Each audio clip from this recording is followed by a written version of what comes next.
So have you ever been in a situation where you've done something wrong and then you've tried to fix it? And no matter what you do, the more you try and fix it, the worse it gets. And eventually it's an even bigger mess.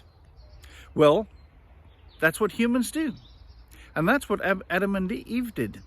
When they realized they'd sinned, they attempted to fix the problem.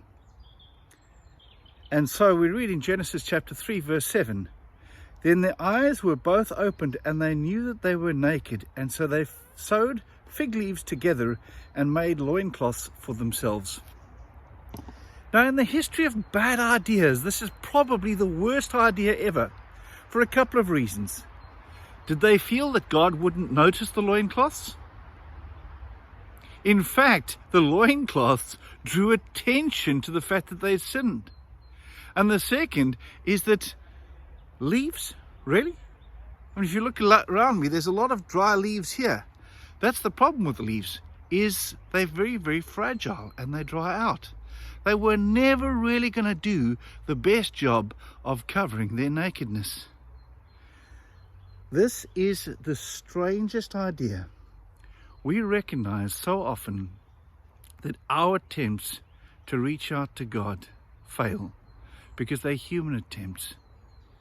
And so the question then comes as to how then can we be saved? The disciples asked this in Matthew chapter 19. When they heard this, they were greatly astounded and said, "Then who can be saved?"